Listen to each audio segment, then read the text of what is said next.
Mr. Hal. In case you didn't know, this is Litton Guthrie Jackson coming to you from on board the MHS Hysteria.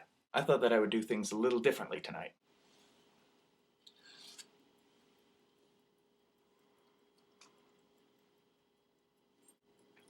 Ha ha!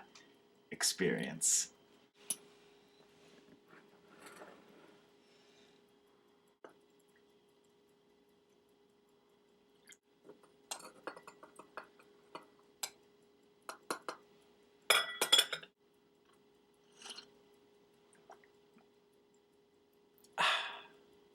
That's good.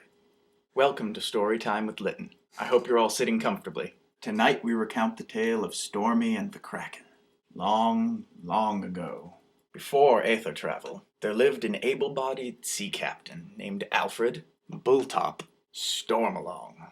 Legend has it that he was born out of the sea. Found as a beached babe on the shore of Cape Cod, he was already 2 fathoms tall. That's 12 feet, Mr. Hal. He grew to be nearly 5 fathoms tall in his life. That's 30 feet. And he was known all throughout New England as the finest sailor on the East Coast. He captained the proud clipper ship Tuscarora, which was custom built to suit his unusual size.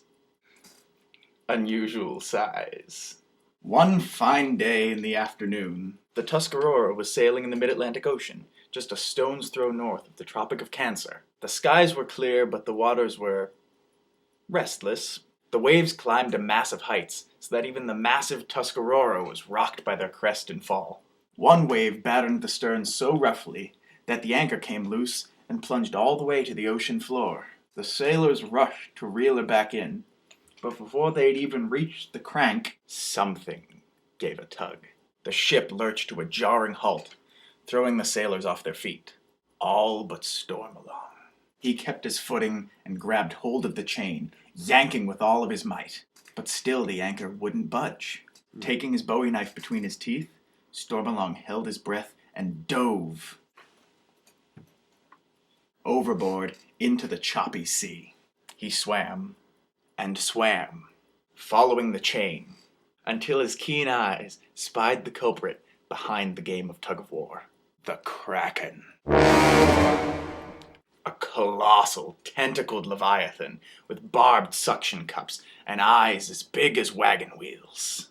Eyes into which old Stormy was staring with unblinking resolve. Instantly, he snatched the knife from his teeth and set upon the beast, slashing and stabbing as the tentacles writhed like raging pythons. Stormalong fought with all his might, but still the Kraken wouldn't release the anchor.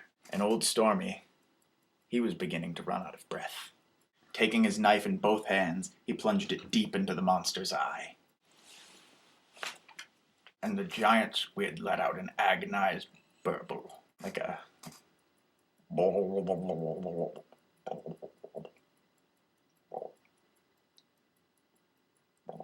and finally released its vice-like grip on the ship's anchor and drifted limply down to the briny deep below.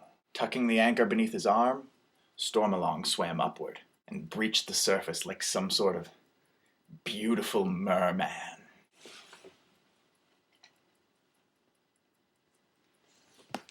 Hauling himself on board, Stormalong tossed the anchor onto the deck and reeled the chain back in with one hand.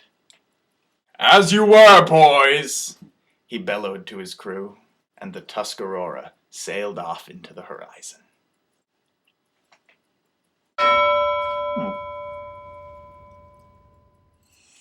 Well, that's all the time for tonight.